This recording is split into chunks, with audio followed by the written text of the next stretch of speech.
Vamos a orar, vamos a encomendar la enseñanza de la palabra de Dios en las manos de nuestro Creador. Amado Dios y Padre Celestial, venimos ante tu presencia en esta hora de la mañana con un corazón contrito, con un corazón humillado, con un corazón humilde, reconociéndonos simplemente criaturas mortales, finitas y pecadoras. Gracias, Señor, porque hoy tu palabra nos habla de que debemos perdonar, de que debemos imitarte a ti en el perdón que nos diste sin nosotros merecerlo. Por eso te rogamos, mi buen Señor, que nos des conciencia de nuestros pecados y que nos des conciencia de la necesidad que tenemos de ti, de la necesidad de una iglesia donde se predique tu palabra y se exhorte al cambio y a la transformación de vida en el poder y en la gracia de tu Hijo Jesucristo.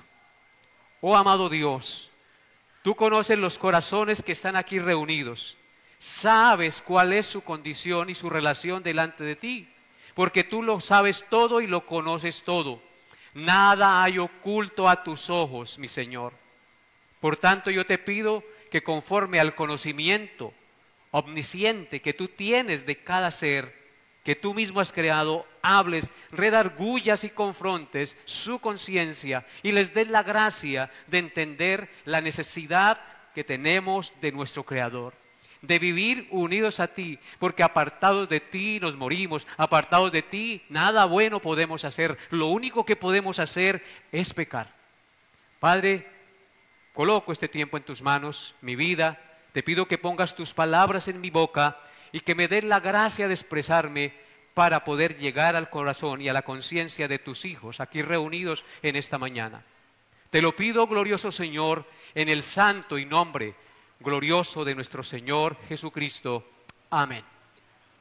Bien, hermanos, abran sus Biblias, por favor, en Primera de Timoteo, capítulo 3.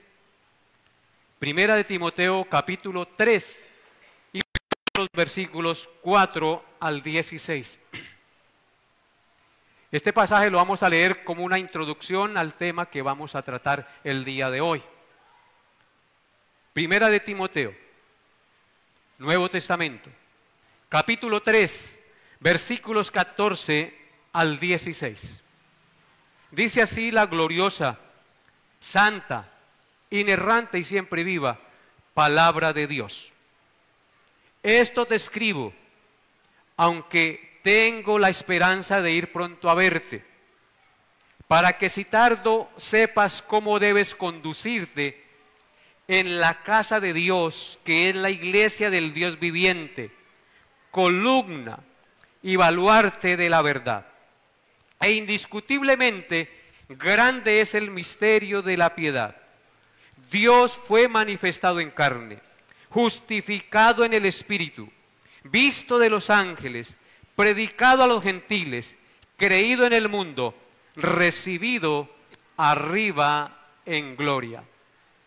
El texto sagrado que acabamos de leer nos habla de la manera en que es reconocida la iglesia del Señor en este mundo. Pablo le escribe esta carta al joven y pastor Timoteo y le dice, te escribo, en el verso 14, aunque tengo la esperanza de ir pronto a verte. Pablo no estaba presente donde estaba Timoteo y le escribe esta carta y le da también la esperanza de que un día va a ir a visitarle. Pero mientras yo voy, Pablo, como pastor e instructor del joven Timoteo, le escribe esta carta. En el verso 15 dice, para que si tardo, sepas cómo debes conducirte en la casa de Dios, que es la iglesia del Dios viviente, columna y baluarte de la verdad. La casa de Dios, en términos metafóricos, refiriéndose a la iglesia, no es un lugar de ladrillos y piedra. La casa de Dios somos todos aquellos que hemos creído en Jesús como nuestro único y suficiente Señor y Salvador. La casa de Dios o la iglesia somos todos los creyentes en Cristo Jesús, que hemos creído en que Él murió y pagó la deuda de nuestros pecados delante de Dios y que por ende hemos sido justificados de todas nuestras maldades por lo que Cristo hizo por nosotros en la cruz. Él murió en nuestro lugar y llevó la ignominia, el castigo y la vergüenza que tú y yo merecíamos por nuestra maldad. En consecuencia, la casa de Dios es todo el pueblo que ha sido redimido por la sangre preciosa del Cordero, del Hijo de Dios. Esa casa de Dios es la iglesia del Dios viviente. Nosotros no seguimos estatuas, ni le oramos a estatuas, ni nos arrodillamos ante estatuas que tienen ojos y no ven, oídos y no oyen, manos y no palpan, pies y no caminan. Nosotros oramos al Dios viviente, que está en todo lugar, el cual es espíritu y tiene todo el poder en los cielos y en la tierra, hermanos. A ese Dios vivo y verdadero, que hizo los cielos y la tierra, que está en todas partes, no podemos hacer imagen de Él, porque Él lo llena todo. ¿Qué imagen le puede hacer un hombre pecador a Dios? La imagen que Él nos reveló es la imagen de su Hijo Jesucristo, el hombre perfecto.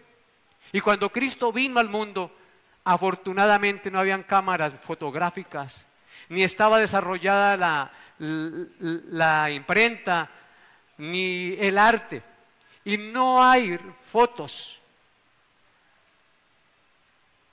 de cómo era Jesús. Todo lo que usted ve, esos retratos, esas imágenes son invenciones humanas. No sabemos cómo era Jesús, pero la Biblia sí nos muestra cuál era su carácter y eso es lo que nos importa. No nos importa la imagen física, nos importa el carácter del Señor Jesús, ¿o no es así? ¿Y cómo era Jesús? Santo y perfecto. La Biblia dice que nunca pecó y nunca hubo engaño en su boca. En consecuencia, hermanos, nosotros, la iglesia que ha sido redimida por la sangre de Cristo, es la iglesia del Dios viviente, del Dios que ha existido desde antes que existiera el universo.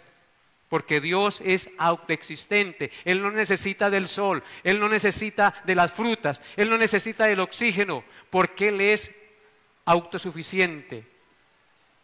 Él es Dios autoexistente. A Él solo le pertenece la gloria y el honor. Por eso, hermanos, somos la iglesia del Dios que ha vivido eternamente y vivirá eternamente. Nosotros no vivimos eternamente, somos criaturas finitas y pecadoras, que por nuestro pecado morimos y por nuestra desobediencia a la santa ley del Dios viviente. En consecuencia, amados hermanos, si somos la iglesia del Dios viviente, también tenemos que entender otra cosa, que Cristo murió en la cruz y pagó por nuestros pecados siendo verdadero Dios y verdadero hombre. Y fue sepultado, pero al tercer día resucitó, venciendo la muerte, venciendo el pecado y venciendo a Satanás. Somos la iglesia del Dios viviente, del Padre que vive eternamente, del Hijo que se hizo hombre, pagó por nuestras culpas, fue sepultado, pero que resucitó venciendo la muerte. Somos la iglesia del Dios viviente. Ese Dios viviente es el Dios trino, Padre, Hijo y Espíritu Santo. Y ese Dios viviente, amados hermanos, cuando creímos en Cristo, mandó su Espíritu Santo que habitara en nosotros y nos abrió el entendimiento y aplicó su obra de salvación a nosotros. Nos hizo entender que nosotros éramos culpables de juicio. Nos hizo entender que nosotros merecíamos la condenación, pero nos hizo entender que ese que vino a pagar la deuda de nuestros pecados y que si creíamos y confiamos en Él, seríamos justificados de nuestra maldad. Vino a convencer al mundo de pecado, de justicia y de juicio. Así que el Dios viviente tiene injerencia en toda la obra de redención para su iglesia. Si notan ustedes el texto dice, para que si tardo sepas cómo debes conducirte en la casa de Dios, que es la iglesia del Dios viviente. Ese Dios viviente que le acabé de describir es en el cual hemos confiado, en el cual hemos depositado nuestra fe y nuestra esperanza. Y luego dice, la iglesia del Dios viviente es columna y baluarte de la verdad. Columna y sostén de la verdad. Somos nosotros los hijos de Dios, los creyentes en Jesús, los que seguimos al Dios viviente que venció la muerte, el pecado y a Satanás, el que vive por los siglos de los siglos, los que somos la columna y el baluarte de la verdad. ¿Qué se predica entonces en la iglesia? La verdad. ¿Y sabe qué dijo Cristo? Yo soy el camino, la verdad y la vida, y nadie va al Padre sino por mí. Qué glorioso, ¿no les parece? Qué glorioso. Así que la iglesia es la columna y el baluarte de la verdad. Nosotros anunciamos a Cristo, proclamamos a Cristo, porque solamente en Cristo hay salvación.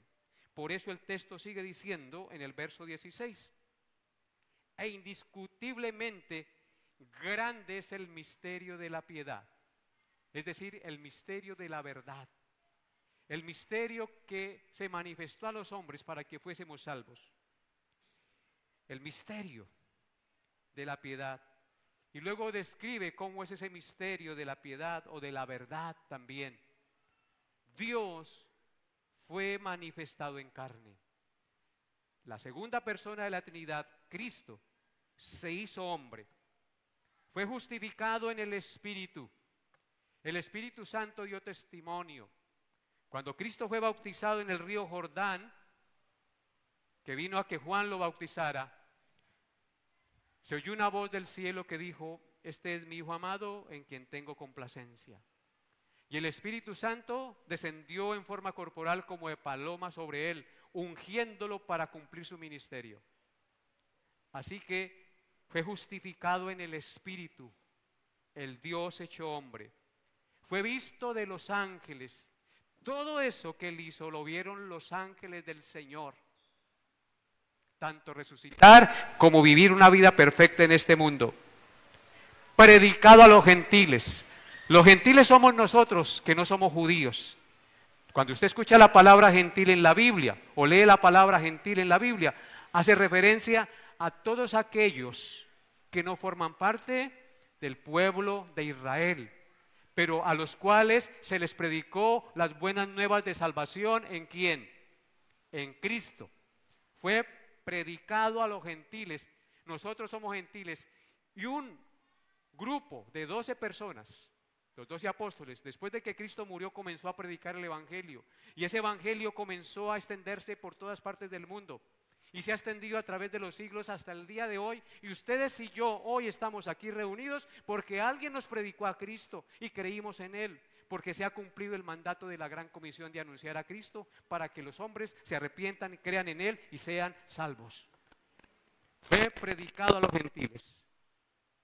Si fue predicado a los gentiles y hemos creído, es porque la gracia de Dios nos alcanzó a través de la predicación. Creído en el mundo. Cristo ha sido creído en el mundo. En toda nación, pueblo, tribu y lengua, el Señor está siendo anunciado y está siendo creído. Es el misterio de la piedad.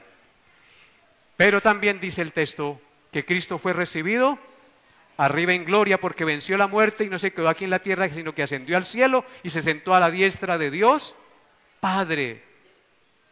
Y ha prometido que un día regresará a juzgar a los vivos y a los muertos. Entonces, hermanos, eso es lo que se predica en la iglesia del Señor. Hoy, hermanos, nosotros estamos viendo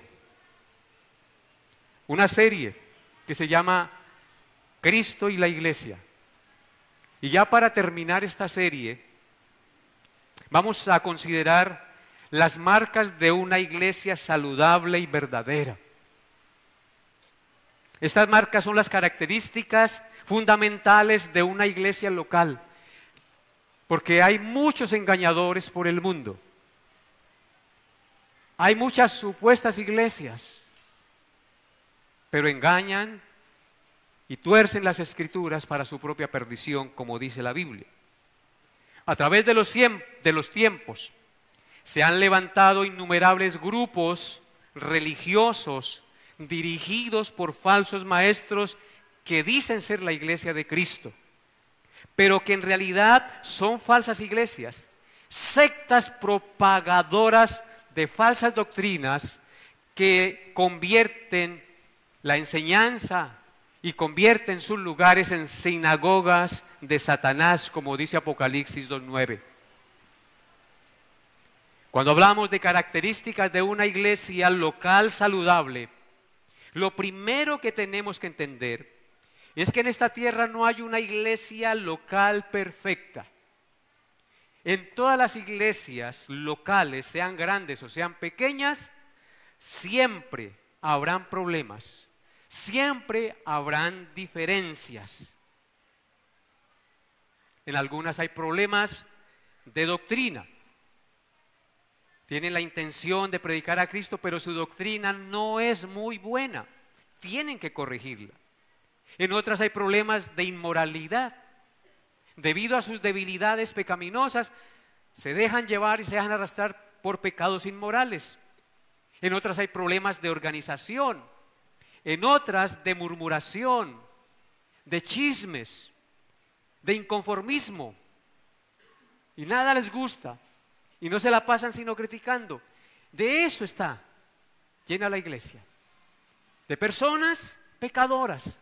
De personas que no son perfectas en sí mismas todavía, pero que están en ese camino y en ese proceso. Y que en la medida que escuchan la palabra de Dios y las exhortaciones desde el púlpito y disponen su corazón, sus vidas comienzan a ser transformadas a la imagen del Señor Jesús. Así que en esta tierra, hermano y hermana, amigo que me escucha, usted por más que busque nunca va a encontrar una iglesia perfecta. La iglesia perfecta está en el cielo. Allí ningún miembro tendrá queja de nada ni de nadie. Mientras estemos en la tierra, queridos hermanos, la iglesia nunca será perfecta en el sentido literal y estricto de la palabra, porque la iglesia está compuesta de hombres y mujeres pecadores, pero arrepentidos de sus pecados, que por la gracia de Dios hemos sido llamados a formar parte de su pueblo para ser santificados, para ser la columna y el baluarte de la verdad en esta tierra. Sin embargo, aunque es cierto que no hay iglesia perfecta en esta tierra, también es cierto que esas iglesias imperfectas son iglesias verdaderas, que testifican de Cristo y anuncian la verdad del Evangelio. En consecuencia, la Biblia nos da algunos indicadores que debemos tener en cuenta para distinguir entre una iglesia verdadera y una iglesia falsa, entre una iglesia saludable y una iglesia enferma. Por eso la enseñanza para hoy lleva por título 4 marcas de una iglesia saludable, pero hoy solamente, si nos alcanza el tiempo, veremos 2. ¿Cuáles son esas 4 marcas de una iglesia saludable? La primera marca es su pureza doctrinal. La segunda marca es su pureza de gobierno. La tercera marca es su pureza de testimonio. Y la cuarta marca es su pureza de culto. El día de hoy, como les dije, miraremos las 2 primeras marcas. Veamos la primera. La primera característica de una iglesia local saludable es su pureza doctrinal. O para decirlo de otra manera, una iglesia saludable enseña, predica y practica la sana doctrina revelada en su palabra. Esto indica que la Biblia es la brújula, la lámpara, la espada, el martillo, la regla y la constitución, la norma de fe y conducta por la que se guía la iglesia. La Biblia es el fundamento doctrinal de la iglesia, no ninguna otra cosa.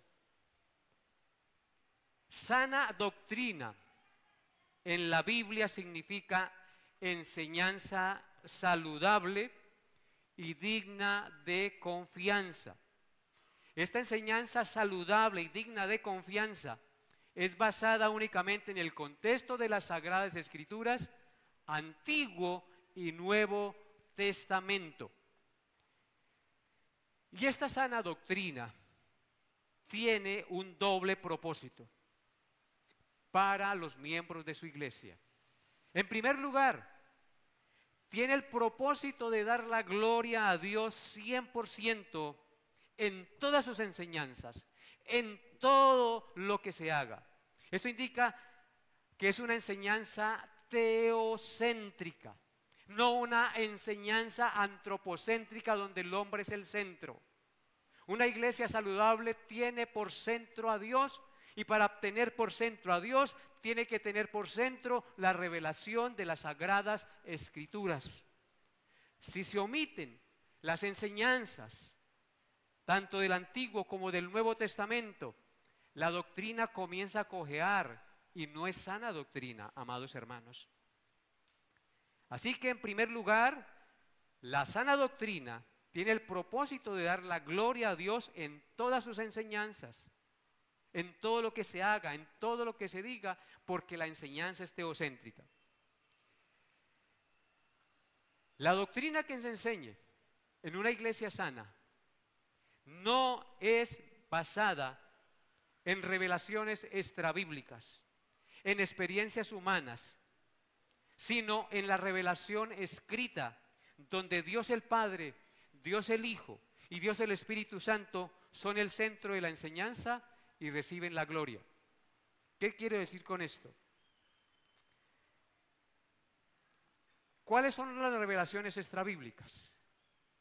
Hablar que el Señor me soñó anoche y me dijo, entonces yo tengo que venir a enseñarle a la iglesia lo que yo recibí en el sueño. Eso no es doctrina sana. La enseñanza debe estar basada en lo que está escrito. Esta es la palabra profética más segura a la cual hacemos bien en obedecer hasta que el día esclarezca y el lucero de la mañana salga en nuestros corazones. Así que no creemos en revelaciones extrabíblicas, porque las revelaciones extrabíblicas están sujetas a errores, están sujetas a engañarnos, a manipulaciones humanas que pueden valerse para engañar y coaccionar el corazón de los insensatos, de los que son inmaduros espiritualmente. En segundo lugar, el propósito de la sana doctrina es llevar a las personas a entender su miserable condición pecadora, destituida de la gloria de Dios, llevando a la persona al arrepentimiento de sus pecados y a tener una esperanza verdadera en Jesús.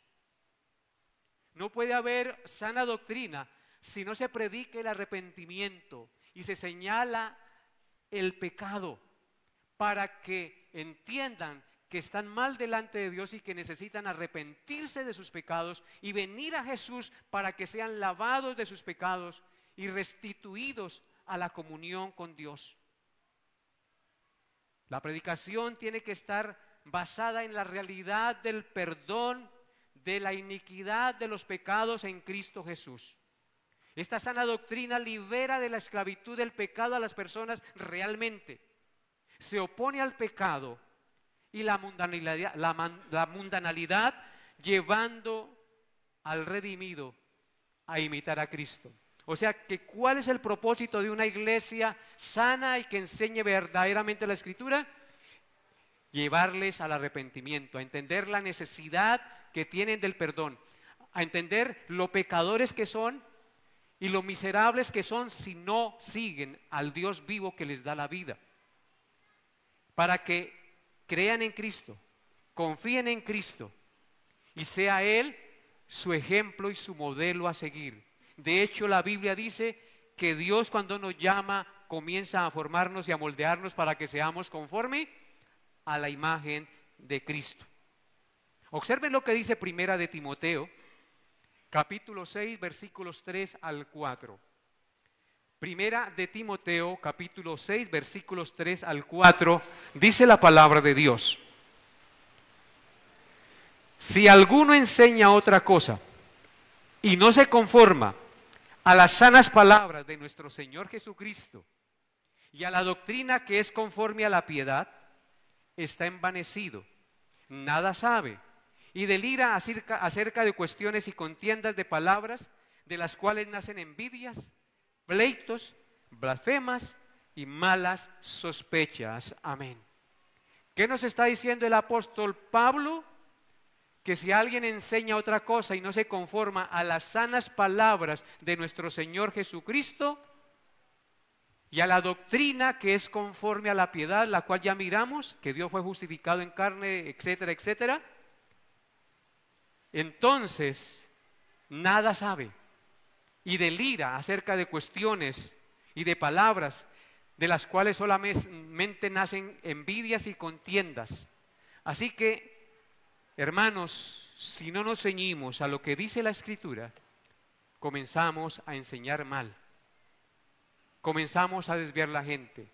Por eso no nos podemos hacer maestros a la boya coquera. Tiene uno que ser llamado por el Señor, preparado por el Señor y tener el don de la predicación y la enseñanza para ser maestro de la congregación. Y eso solamente lo da Dios. Miren lo que dice Segunda de Timoteo. Segunda de Timoteo, más adelantico, capítulo 4, versículos 1 al 4. Segunda de Timoteo 4, 1 al 4. Pablo le escribe a Timoteo y le dice: te encarezco delante de Dios y del Señor Jesucristo, que juzgará a los vivos y a los muertos en su manifestación y en su reino, que prediques, ¿qué cosa? Sueños, experiencias, la palabra, que instes a tiempo y fuera de tiempo, redarguye, reprende, exhorta con toda paciencia y doctrina. Y noten la advertencia que hace: porque vendrá tiempo cuando no sufrirán la sana doctrina, sino que teniendo comezón de oír, se amontonarán maestros conforme a sus propias concupiscencias o malos deseos, y apartarán de la verdad el oído, y se volverán a las fábulas, a los cuentos, a las mentiras, a lo fantasioso. Notan las advertencias del apóstol Pablo para Timoteo, que era pastor de esta iglesia y que la iba a pastorear. Miren cómo empieza el versículo 1. Te encarezco, te suplico, te ruego, Timoteo, delante de Dios y del Señor Jesucristo. Pone a Dios y a Cristo por testigo ante este pastor. Y le dice: te encarezco delante de Dios y del Señor Jesucristo estas cosas, porque ellos juzgarán a los vivos y a los muertos en su manifestación y en su reino. Es decir, lo que vas a hacer y lo que vas a enseñar es algo sagrado y tiene que ser puro, limpio, transmitido para que realmente cause el efecto que debe causar en la congregación. ¿Qué le encomienda? Verso 2, que prediques la palabra. Timoteo no tenía que ponerse a predicar sus propias experiencias, ni sus sueños, ni lo que le dijo fulanito o sutanito, sino la palabra escrita y revelada, inspirada por el Espíritu Santo. En este libro tenemos todo lo que necesitamos saber en cuestiones de fe y conducta. Usted aquí encuentra cómo ser un verdadero hijo, cómo ser un verdadero padre, cómo ser un verdadero empleado, cómo ser un verdadero guiador de su familia. Aquí encuentra usted todo lo que necesita para manejar su vida en cuestiones de fe y conducta. y también encuentra cómo ser salvo y llegar a la patria celestial. Aquí se revela todo lo que necesitamos saber. O sea, no necesitamos de más, porque la Biblia está completa, está concluida, el canon sagrado está completo. Y allí está todo lo que usted y yo necesitamos saber. Entonces Pablo le dice a Timoteo que prediques la palabra, que instes a tiempo y fuera de tiempo. ¿Con qué? Con la palabra. Redarguye, reprende, exhorta con toda paciencia y doctrina, es decir, con la palabra.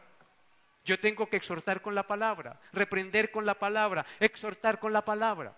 Es la palabra la constitución del reino de Dios. ¿Y por qué le dice eso Pablo a Timoteo? Noten lo que dice el verso 2. Porque vendrán tiempo o tiempos cuando no sufrirán la sana doctrina. La sana doctrina es la que no se conforma a lo que está escrito. O la mezclan con una cosa y con otra. La Biblia no se puede mezclar. O es Biblia o no es Biblia. Entonces unos enseñan un poquito de Biblia y otro poquito de budismo. No, hermanos, es la Biblia. La sana doctrina es la sana doctrina es la Biblia completa. La doctrina que no es sana es la que no está de acuerdo a la Escritura. Vendrá tiempo cuando no sufrirán la sana doctrina, sino que teniendo comezón de oír. ¿Qué le gusta a la gente? El comezón. ¿Usted no le ha rascado el oído? Es rico que le rasque uno el oído, ¿cierto? Ese comezón es rico. A la gente le pasa lo mismo, quieren escuchar cosas nuevas y cosas nuevas y cosas nuevas y cosas nuevas, algo que les agrade al oído, que les digan, usted aquí se va a enriquecer, usted aquí va a prosperar, pero no lo confrontan con su pecado y con su maldad.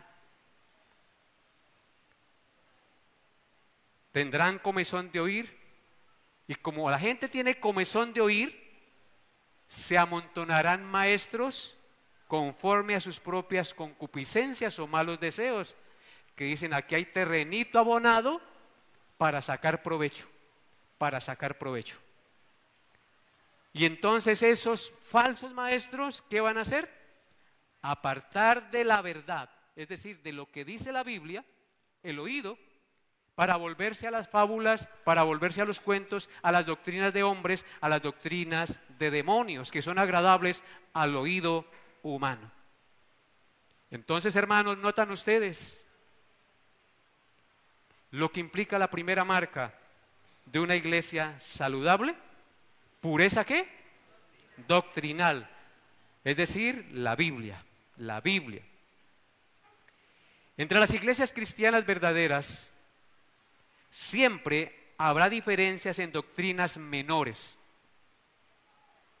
tales como la forma de bautizar, la edad en que se debe bautizar a un niño, la frecuencia en que se celebra la Santa Cena, el orden o el desarrollo del culto, la forma de gobierno de la iglesia, las posiciones escatológicas. Estas doctrinas, aunque son importantes, no infieren para nada en la salvación y la salud espiritual de la iglesia. De tal manera que podemos llamarnos hermanos si no creemos lo mismo en esas cosas perimetrales, en esas cosas secundarias.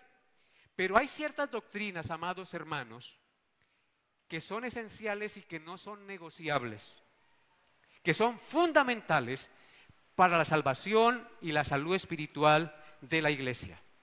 De manera que la negación de una de esas doctrinas esenciales o fundamentales es suficiente para declarar a una iglesia doctrinalmente impura y por tanto no puede considerarse una iglesia verdadera u ortodoxa. Estas doctrinas fundamentales, yo tengo aquí anotadas 12 doctrinas, las voy a mencionar rápidamente porque no quiero profundizar en ellas. ¿Cuáles son esas 12 doctrinas? En primer lugar, la doctrina de la infalibilidad y la suficiencia de las Sagradas Escrituras como la única norma de fe y conducta. Amados hermanos, la Biblia es infalible y es suficiente en cuestiones de fe y conducta, como ya les mencioné ahorita. La Biblia es infalible, no tiene error, es inspirada por el Espíritu Santo en sus epígrafes originales. La Biblia está escrita en su manera original, Antiguo Testamento en hebreo y el Nuevo Testamento en griego, y no hay errores. Pueden haber errores de traducción a los idiomas, pero no hay error en la Biblia. Por lo tanto, es infalible y suficiente para todos nosotros, el pueblo de Dios. Pablo dice, toda la Escritura es inspirada por Dios y útil para enseñar, para redarguir, para corregir, para instruir en justicia, a fin de que el hombre de Dios sea enteramente preparado para toda buena obra. Así que la Biblia es suficiente y en ella tenemos todo lo que necesitamos para crecer, ser salvos y vivir una vida agradable a Dios. La segunda doctrina es la doctrina de Dios como creador y originador, con el poder de su palabra de todas las cosas que existen. ¿Por qué esta doctrina es importante? Porque hay doctrinas que enseñan que Dios no es creador. Hay doctrinas que enseñan que el mundo fue creado por una expansión, por una explosión o por la evolución. Pero la Biblia nos enseña que las cosas que vemos, lo que existe fue creado por Dios y por el poder de su palabra. La existencia del universo no es debido a la evolución, ni al Big Bang, ni al poder de ningún ser inmaterial, sino al poder de la santa palabra de Dios. En el Salmo 33, verso 6 dice lo siguiente. Salmo 33, verso 6 dice: por la palabra de Jehová fueron hechos los cielos y la tierra, y todo el ejército de ellos con el aliento de su boca. ¿Cómo fue creado el universo? Por la palabra de Dios. Dios dijo y fue hecho. Él mandó y existió. En el Salmo 33, 9 dice: porque Él dijo y fue hecho. Él mandó y existió. Y en la carta a los Hebreos, en el capítulo 11, verso 3 dice, Hebreos 11:3, por la fe entendemos haber sido constituido el universo por la palabra de Dios, de modo que lo que se ve fue hecho de lo que no se veía. Por la fe entendemos que el universo fue constituido y hecho por la palabra de Dios, de modo que esto que vemos fue hecho de lo que no se veía por el poder de la palabra de Dios. Así que esta doctrina es fundamental. El primer versículo de la Biblia, ¿cómo empieza? En el principio creó Dios los cielos y la tierra. Dios es nuestro creador.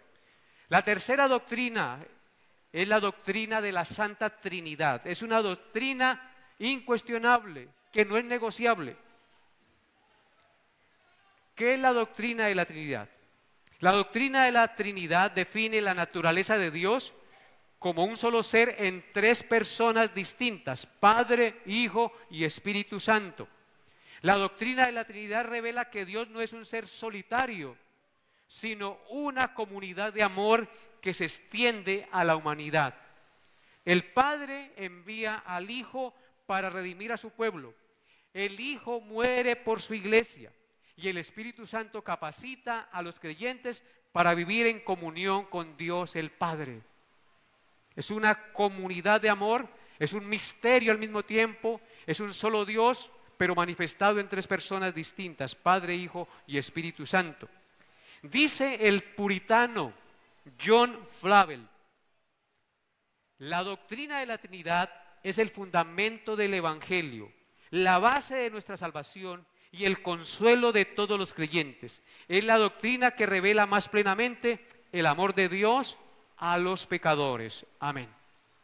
Así que esta doctrina es fundamental enseñarla, porque hay doctrinas que enseñan que Jesucristo es el mismo Dios, el mismo Padre, pero no es tres personas, y el mismo Espíritu Santo.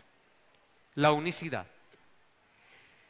Cuarta doctrina, la doctrina de la deidad de Cristo y sus dos naturalezas.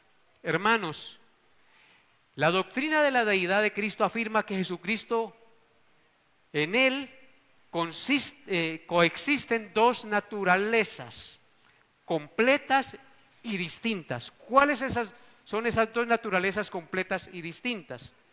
La naturaleza humana y la naturaleza divina. En otras palabras, Jesucristo es plenamente Dios y plenamente hombre. En Él convergen esas dos naturalezas sin ser mezcladas. Eso se llama la unión hipostática de Cristo. Cristo es verdadero Dios y verdadero hombre.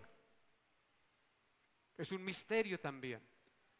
El Dios creador del universo, la segunda persona de la Trinidad, tomó forma humana en el vientre de la Virgen María.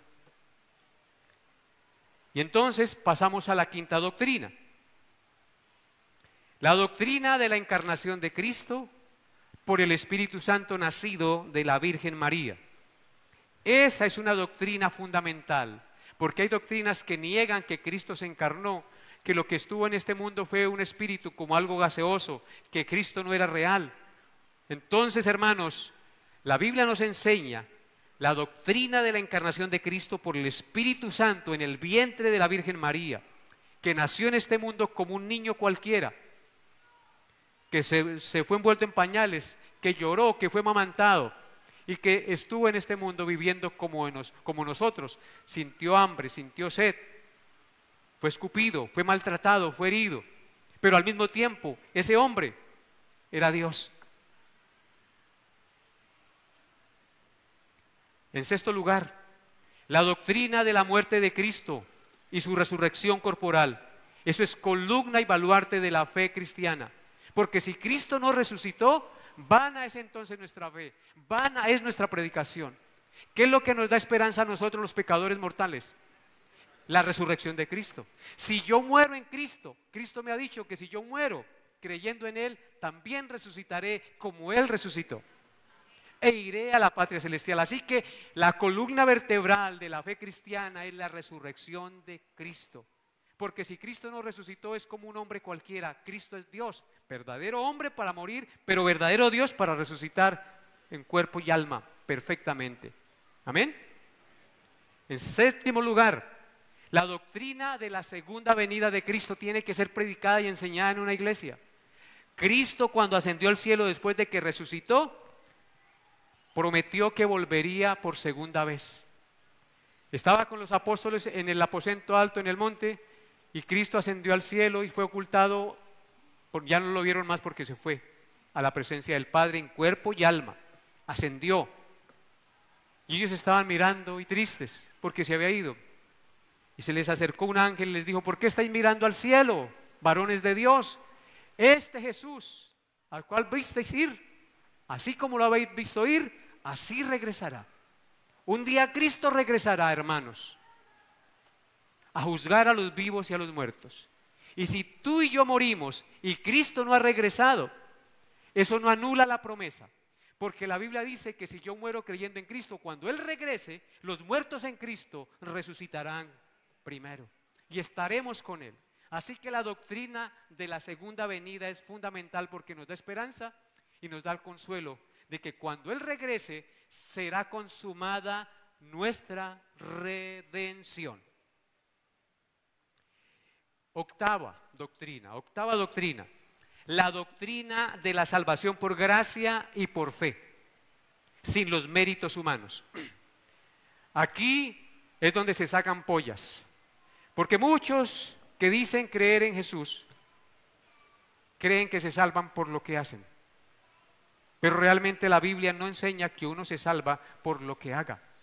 Porque nuestras obras son como trapo de inmundicia delante de Dios. Nuestras obras no son perfectas.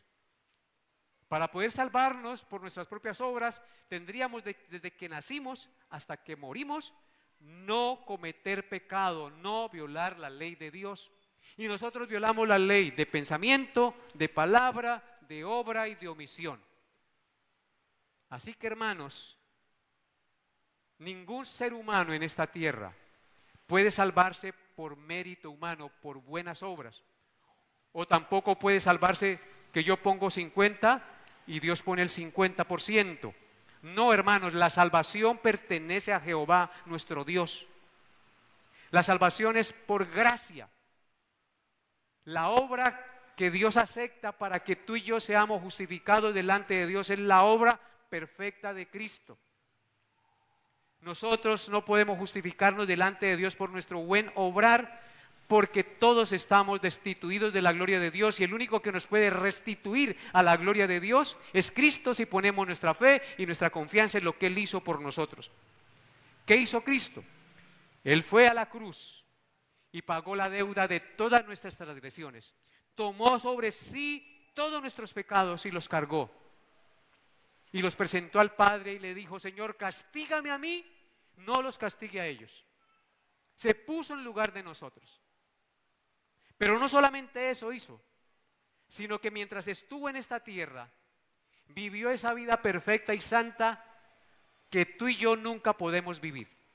Y esa vida perfecta y santa que tú y yo nunca podemos vivir, el Señor nos la imputó a nosotros, y nosotros la debemos recibir por fe. En otras palabras, el Señor ahora nos ve a través de los ojos de Cristo. Es decir, la perfecta justicia de Cristo es la que me cubre a mí y me hace santo a los ojos de Dios. Yo no tengo ningún mérito. La justicia de Cristo es la que me hace perfecto a los ojos de Dios. Y eso solamente se recibe por fe y por la gracia de Dios. Tengo que creer que Cristo pagó por mis pecados. Tengo que creer que Cristo vivió la vida perfecta que yo no pude vivir, y que Él murió en la cruz para que yo no muriera y resucitó para que yo resucitara. ¿No les da alegría eso? Esa es una buena noticia. Así que, hermanos, Jesús es el que nos salva por fe y por gracia. La Biblia dice en en Tito, quiero que lean ese versículo, Tito 3, 3 al 7. Tito 3, 3 al 7 dice, escúchenlo. Tito 3, 3 al 7. Dice Pablo: porque nosotros también éramos en otro tiempo insensatos, rebeldes, extraviados, esclavos de concupiscencias y deleites diversos, viviendo en malicia y envidia, aborrecibles y aborreciéndonos unos a otros. Pero cuando se manifestó la bondad de Dios nuestro Salvador y su amor para con los hombres, nos salvó, no por obras de justicia, escuchen, nos salvó, no por obras de justicia que nosotros hubiéramos hecho, sino por su misericordia, por el lavamiento de la regeneración y la renovación del Espíritu Santo, el cual derramó en nosotros abundantemente por Jesucristo nuestro Salvador, para que, justificados por su gracia, viniésemos a ser herederos conforme a la esperanza de la vida eterna. Así que, ¿qué es lo que nos hace justos y santos delante de Dios? La obra perfecta de Cristo en su gracia a favor nuestro. La Biblia dice: porque por gracia sois salvos por medio de la fe, esto no de vosotros, pues es don de Dios, no por obras, para que nadie se gloríe. Así que esa doctrina es innegociable. Nosotros somos salvos no por obras, sino por la fe y la gracia de Dios. Y se preguntarán algunos: ¿y entonces dónde quedan las obras? Pues las buenas obras son el resultado de que yo he creído y confiado en Jesús. Ahora yo hago buenas obras no para salvarme, sino como el resultado o el fruto de que he creído y confiado en Cristo como mi Señor y Salvador. Amén. Esa es la doctrina bíblica. La novena doctrina, la doctrina de la soberanía de Dios y la responsabilidad del hombre. Dios es 100% soberano. Él no le pide permiso a los hombres para hacer las cosas.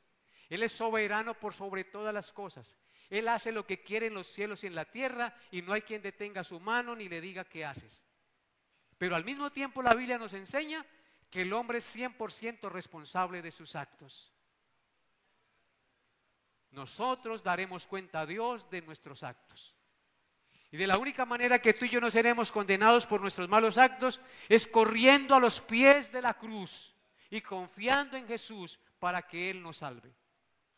La responsabilidad de venir a Jesús para confiar en Él. Hoy llamo a todos los que no conocen a Jesús, a los que no han puesto su confianza ni creído verdaderamente en Él, a que vengan a Jesús y confíen en Él. arrepentidos de sus pecados y le digan: Señor, lávame y límpiame de mi maldad y hazme una nueva creación.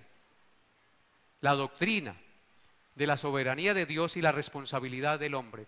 Dios soberanamente envió a su Hijo para que nosotros, en nuestra responsabilidad y por la gracia de Dios, acudiéramos a la cruz y fuésemos salvos.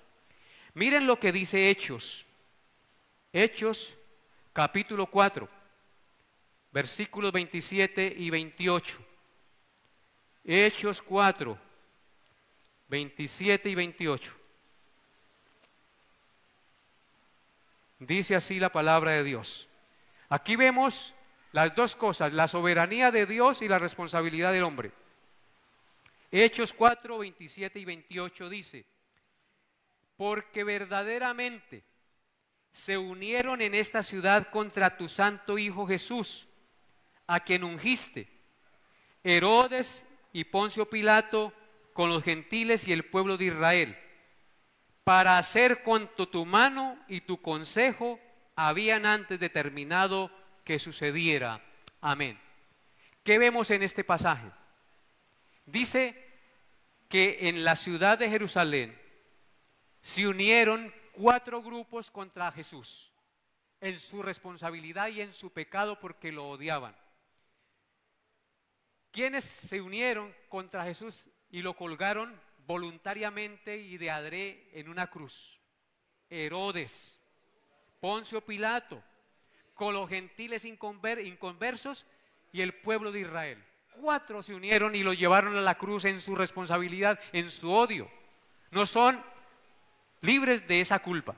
Pero mire lo que dice el versículo 28. ¿Por qué hicieron eso en el fondo? ¿Quién estaba controlando todo?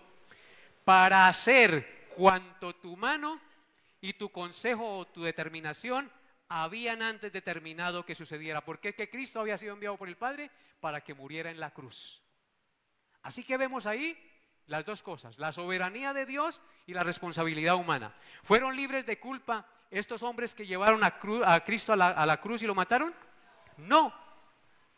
Pero al mismo tiempo estaban cumpliendo, sin darse cuenta, el propósito eterno de Dios, llevando a Jesús a la cruz a morir por nuestros pecados. ¿Quién entiende eso? Solo Dios. Pero está revelado en su palabra y tenemos que obedecerla y creerla. Dios es 100% soberano y nosotros 100% responsables de nuestros actos.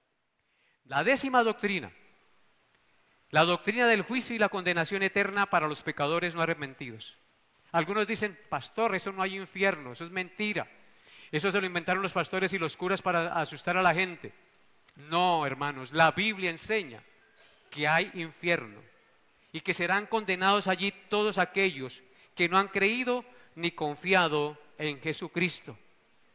Así que, hermanos, tenemos nosotros que creer en Jesús. Yo siempre digo algo: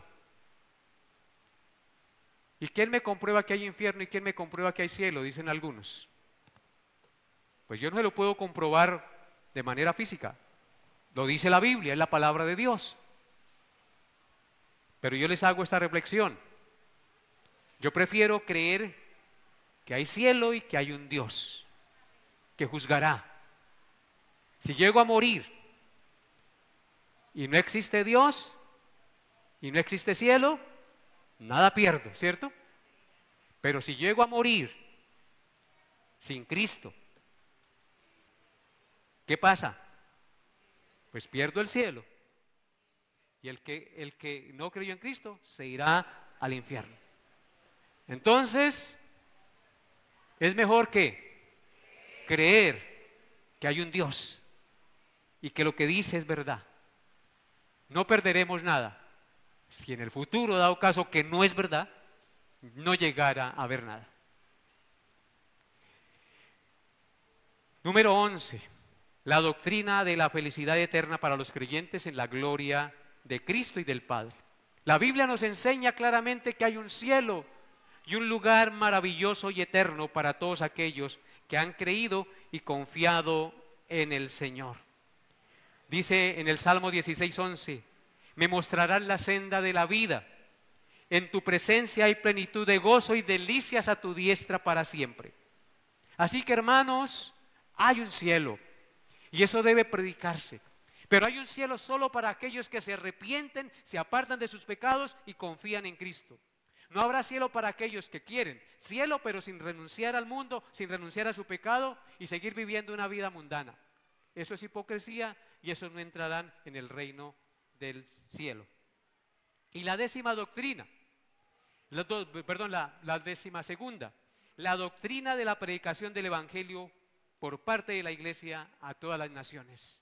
Jesucristo dijo a los apóstoles: toda potestad me es dada en el cielo y en la tierra. Por tanto, id y haced discípulos a todas las naciones, bautizándolos en el nombre del Padre, del Hijo y del Espíritu Santo, enseñándoles que guarden todas estas cosas. He aquí, yo estoy con vosotros todos los días, hasta el fin del mundo. Amén. Esas doctrinas como mínimo deben predicarse en una iglesia saludable y verdadera, hermanos. Como el tiempo no nos alcanza, vamos a dejar hasta ahí, solo vimos una. Les había prometido dos, pero se nos fue solamente el tiempo en una. Espero, hermanos, Dios les haya hablado a su corazón. La importancia de estar en una iglesia saludable y la importancia de ser instruidos en la verdad de la palabra de Dios. Hoy vamos a tener 3 bautismos en la finca, si Dios nos lo permite. Así que llamo al hermano Juan. ¿Dónde está el hermano Juan? Y la hermana Eliana, que pasen al frente. El otro hermano no está porque está presentando un examen allí en el colegio femenino, pero él llega ya a la finca. El hermano, aquí. Hermana Eliana, venga. Ellos han creído en Jesús, después de predicarles, de enseñarles, de reconocer a Jesús como su Señor y Salvador. Hoy han decidido dar testimonio público de su fe, de lo que Cristo ya ha hecho en ellos, en su corazón. Ellos han creído que Jesucristo murió y pagó por sus pecados y que solo a través de Jesús pueden ser salvos. En consecuencia, van a dar testimonio público a través del acto bautismal allá en la finca donde vamos a estar. Entonces, vamos a dar un aplauso al Señor y gracias por ellos.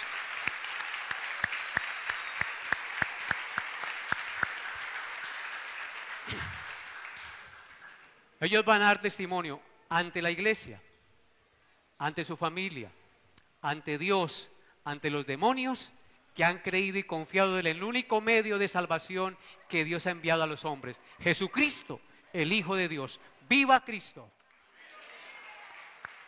Ya se pueden sentar. Oremos para terminar, hermanos. Gracias, Padre, por habernos traído hoy a este lugar. Gracias, Señor, por las personas que nos están visitando por primera vez. Gracias por hablarles a su conciencia, a su corazón. Ellos saben que es verdad lo que se ha dicho. Te ruego, Padre, que toques sus conciencias y que a todos nosotros los que ya te conocemos, Padre, nos dé la gracia de caminar en fe cada día, en obediencia, amándonos, ayudándonos, soportándonos, perdonándonos los unos a los otros. Gracias, Padre, por hacernos entender la gran necesidad que tenemos de estar unidos a ti y al cuerpo de Cristo, que es tu iglesia, columna y baluarte de la verdad. Padre, encomendamos la salida de este lugar a la finca Naranjitos. Llévanos en tus manos, mi Señor. Protégenos de accidentes, de imprudencias nuestras y de los demás que estén manejando en carretera. Llévanos en tus manos, Señor, bajo la sombra de tus alas y protégenos de todo peligro, mi Señor. Y que todo lo que hagamos allí sea para gloria y honra de tu nombre. Te lo pedimos, glorioso Dios, en el santo nombre de tu Hijo Jesús. Amén y amén.